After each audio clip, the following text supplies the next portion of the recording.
1952 के बाद पहली बार लोकसभा में स्पीकर पोस्ट के लिए इलेक्शंस होने वाले हैं। यस, 26 जून यानी वेडनेसडे को स्पीकर पोस्ट के लिए इलेक्शंस होगा, क्योंकि रूलिंग एनडीए कोalition और ऑपोजिशन अलायंस में इस पोस्ट को लेकर कॉन्सेंसस नहीं बन पाया। इस इलेक्शन में एनडीए की तरफ से होंगे बीजेपी के ओम प्रकाश बिड़ला और ऑपोजिशन की तरफ से होंगे कांग्रेस एमपी के सुरेश।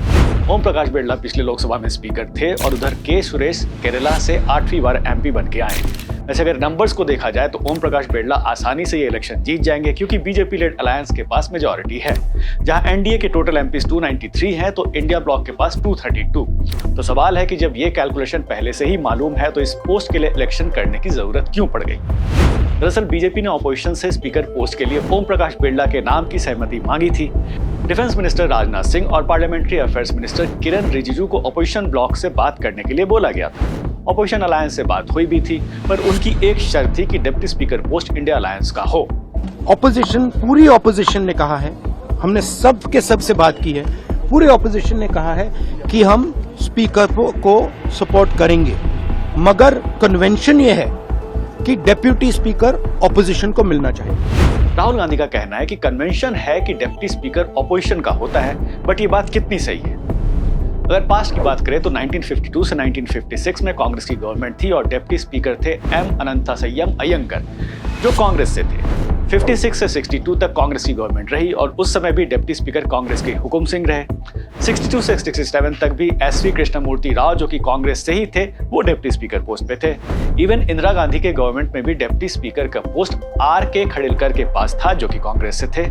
अगर पास्ट की बात छोड़ भी दे तो फिलहाल वेस्ट बंगाल, तमिलनाडु, तेलंगाना, केरला, झारखंड, जहां जहां ऑपोजिशन पार्टीज की गवर्नमेंट है, वहां की असेंबली में डिप्टी स्पीकर का पोस्ट इन्हीं पार्टीज के पास है।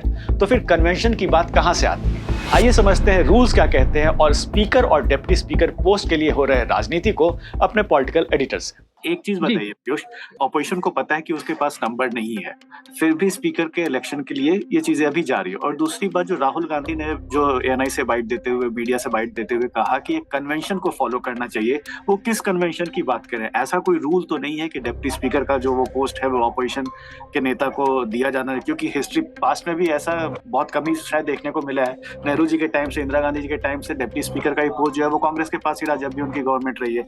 तो ये किस ट्रेडिशन और कन्वेंशन की बात करें राहुल गांधी? जहां तक डिप्टी स्पीकर पोस्ट की बात है, उसको लेकर राहुल गांधी का ये मानना है कि जब हमारी सरकारें रही तब हमने डिप्टी स्पीकर का जो पोस्ट है वो विपक्ष को दिया था और इसी कन्वेंशन को फॉलो करते हुए सरकार को हमें वो पद देना चाहिए।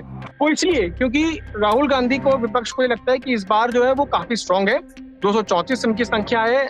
कांग्रेस पार्टी ने अपना टैली काफी अच्छा किया है, लगभग डबल उन्होंने अपने संख्या कर ली है। तृणमूल कांग्रेस के पास अच्छे नंबर है, समाजवादी पार्टी के पास अच्छे नंबर है, तो इसीलिए विपक्ष इस बार काफी मजबूती से खड़ा है और उनको लगता है कि डिप्टी स्पीकर का पोस्ट जो है वो पद जो है वो उन्हीं को मिलना चाहिए। और यही बात राहुल गांधी अपनी स्ट्रांगनेस, अपनी काफी दृढ़ता से ये बात को रख रहे हैं। अब ये चीज इसलिए भी है क्योंकि उनका ये मानना है कि सरकार से जब बात हुई तो कुछ नेताओं ने उनको ये कहा था कि जी ठीक है, आप जैसा चाहते हैं हम आपको देंगे, लेकिन वो विचार विमर्श बाद में किया जाएगा। लेकिन किसी तरह का आश्वासन कि हाँ आप ही को देंगे, यह आश्वासन अभी तक सरकार ने राहुल गांधी को या किसी और नेता को नहीं दिया है।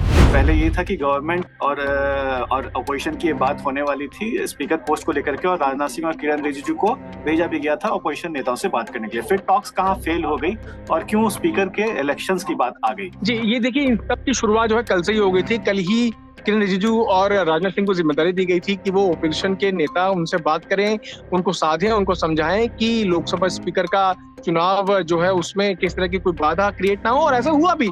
किरण रिजिजू ने खुद जाकर 3 बड़े विपक्षी नेताओं से मुलाकात की और यही काम राजनाथ सिंह ने फोन पर किया। उन्होंने फोन पर कुछ विपक्ष के नेताओं से बात की और ये बात आम सहमति बन चुकी थी सरकार और विपक्ष के बीच में कि हाँ, लोकसभा स्पीकर का चुनाव आराम से होगा और वो अनकंटेस्टेड होगा। और इसीलिए आज सुबह ही जब 10 बजे के आसपास किरण रिजिजू संसद भवन पहुंचे तो उस वक्त प्रधानमंत्री ऑलरेडी संसद भवन के अंदर थे। वो सीधे उनके चेंबर में गए और वहां पर जब वो पहुंचे तो उनके बाद जेपी नड्डा आए, गृह मंत्री अमित शाह आए और पीयूष गोयल, ये तीनों नेता बड़े वहां पर पहुंचे और उनकी मुलाकात प्रधानमंत्री से हुई।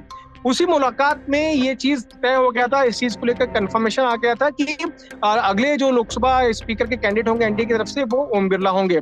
इसी बीच ये तय किया गया कि अब जब ये चीज फाइनलाइज हो ही गई है तो एनडीए के नेताओं को बुलाया जाए और साथ साथ जो विपक्षी दल के जो नेता हैं उनको भी वहां पर बुलाया जाए। तो एनडीए के नेता वहां पर पहुंचना शुरू हो गए। सबसे पहले वहां पर चिराग पासवान पहुंचे, फिर अनुप्रिया पटेल आई, फिर लल्लन सिंह आए, जीतनराम मांझी पहुंचे, एच.डी. कुमारस्वामी पहुंचे। तो लगभग जितने भी एनडीए के जो नेता हैं वो वहां पर पहुंचना उनका शुरू हो गया। ये मुलाकात 11:15 बजे के आसपास हुई। राजनाथ सिंह के ऑफिस में ये मुलाकात हुई और इस मुलाकात के बाद फिर उस मुलाकात के बाद 11:25 के आसपास गृह मंत्री अमित शाह पहुंचते हैं और फिर जेपी नड्डा वहां पर पहुंचते हैं। तो उस बैठक में, जो बैठक राजनाथ सिंह के ऑफिस में हो रही थी, उस बैठक में ये फाइनलाइज हो गया कि कैसे अब आगे बढ़ना है, नॉमिनेशन पेपर्स फाइल करने हैं और उस नॉमिनेशन पेपर पर सभी जो एनडीए अलाइज है उनका हस्ताक्षर लेना है, उनका समर्थन लेना है और साथ साथ विपक्ष का भी समर्थन लेना है, उनके हस्ताक्षर भी लेना है। क्यों? क्योंकि बात पहले ही हो चुकी थी और विपक्ष मान गया था कि ये अनकंटेस्टेड चुनाव होगा और हम समर्थन देंगे सरकार का जो भी कैंडिडेट होगा। इसी बीच 11:35 के आसपास टी.आर. बालू आते हैं। टी.आर. बालू पार्लियामेंट संसद के अंदर पहुंचते हैं और सबसे पहले वो जाते हैं राजनाथ सिंह के कमरे के अंदर, जहां पर पहले से ही मुलाकात चल रही होती है। जब मुलाकात चल रही होती है तो राजनाथ सिंह अपनी कुर्सी से उठते हैं और टी.आर. बालू को साथ में लेकर साथ वाले कमरे में जाते हैं, जो गृह मंत्री अमित शाह का कमरा है। वहां पर टी.आर. बालू और राजनाथ सिंह के बीच में लगभग 5 से 7 मिनट की बैठक होती है और उस बैठक के बाद टी.आर. बालू और राजनाथ सिंह खुद बाहर निकलकर चलते हुए आते हैं, जहां पर हमने खुद सुना राजनाथ सिंह को ये बोलते हुए कि are you ready to sign the nomination papers. T R. Baalu ने कहा कि yes obviously I am gonna sign, मतलब कि उन्होंने कह दिया कि हाँ, जो नॉमिनेशन पेपर होंगे मैं उस पर समर्थन करता हूँ, जो आपका कैंडिडेट होगा उसको हम समर्थन करेंगे। उसके 10 मिनट के बाद जब वहां ये बात होने के बाद टी.आर. बालू वहां से चले जाते हैं और 10 मिनट के बाद हम देखते हैं टी.आर. बालू और के.सी. वेणुगोपाल अंदर चलते हुए आ रहे हैं और वो सीधा राजनाथ सिंह के कमरे में जाते हैं। यानी वो वहां पे जाते हैं जहां पर पहले से ही एनडीए की बैठक चल रही है, जहां पर गृह मंत्री अमित शाह, जेपी नड्डा, पीयूष गोयल, किरण रिजिजू और एनडीए घटक के सभी नेता मौजूद हैं। उनकी बैठक चल रही है। वो विचार कर रहे हैं कि कैसे अब नॉमिनेशन पेपर्स फाइल करने हैं, कौन कौन उस पर हस्ताक्षर करेगा। इसी बीच के.सी. वेणुगोपाल और टी.आर. बालू वहां पहुंचते हैं। वो इसलिए पहुंचते हैं क्योंकि राजनाथ सिंह ने उनको बुलाया होता है और वो विपक्ष का समर्थन जो है सरकार को चाहिए होता है कि आप ये कह दें कि आप अपनी तरफ से कोई कैंडिडेट खड़ा नहीं करेंगे, उस चीज पे साइन कर दीजिए। अब जैसे ही के.सी. वेणुगोपाल वहां पहुंचते हैं तब जाकर टॉक्स फेल हो जाती है। के.सी. वेणुगोपाल बैठते ही सबसे पहले अपनी बात रखते हैं। वो ये कहते हैं कि हमें आप ये आश्वासन दीजिए कि जो डिप्टी स्पीकर पद का, जो डिप्टी स्पीकर पोस्ट होगा वो आप विपक्ष को देंगे। इसी पर जो नेता हैं सरकार के, वो ये कहते हैं कि वो तो चर्चा बाद में करेंगे, उसको लेकर चर्चा अभी होनी ही नहीं है, अभी तो चर्चा सिर्फ और सिर्फ लोकसभा स्पीकर को लेकर होनी है। लेकिन ये बात के.सी. वेणुगोपाल नहीं मानते। वो ये कहते हैं कि आप अभी लिखित तौर पर आश्वासन दीजिए कि आप डिप्टी स्पीकर का पोस्ट विपक्ष के नेता को देंगे, विपक्षी दल को देंगे और डिप्टी स्पीकर जो है वो विपक्षी दल से होगा। इस बात पर सरकार कहती है कि जब भी हम बाद में इस पर चर्चा करेंगे, विचार विमर्श करेंगे, तो उस वक्त हम आपसे जरूर बात करेंगे। लेकिन बात नहीं बनती और के.सी. वेणुगोपाल तमतमाते हुए राजनाथ सिंह के कमरे से बाहर निकलते हैं। बाहर आते ही वो हम लोगों से बात करते हैं। मीडिया वहां पर ऑलरेडी होता है। मीडिया से वो ये कहते हैं कि हमने पहले ही कहा था कि अगर हमारा डिप्टी स्पीकर नहीं होगा तो हम स्पीकर पद के लिए अपना कैंडिडेट उतारेंगे और अब हम ये फैसला ले चुके हैं कि स्पीकर के लिए विपक्ष का कैंडिडेट होगा और के सुरेश हमारे कैंडिडेट होंगे। ये उन्होंने वहीं पर कंफर्म कर दी है ये बात। तो वहीं पर जो टॉक्स हैं सरकार और विपक्ष के बीच फेल हो जाती हैं और ये फैसला लिया जाता है कि के सुरेश कैंडिडेट होंगे इंडिया अलायंस के स्पीकर पोस्ट के लिए। और उसके बाद के सुरेश जो है जितने भी इंडिया अलायंस के कॉन्स्टिट्यूएंट्स हैं उन सभी से हस्ताक्षर लेते हैं, उनसे साइन कराते हैं। लेकिन यहाँ पर भी ट्विस्ट आ जाता है। यहाँ पर ट्विस्ट आ जाता है कि उनके नॉमिनेशन पेपर पे टीएमसी साइन ही नहीं करता है। टीएमसी के नेता ये कहते हैं कि ये एक यूनिलैटरल डिसीजन है कांग्रेस पार्टी का। कांग्रेस पार्टी ने तृणमूल कांग्रेस से बात ही नहीं की, हमसे बिना चर्चा किए खुद फैसला लिया कि वो लोकसभा स्पीकर का चुनाव लड़ेंगे।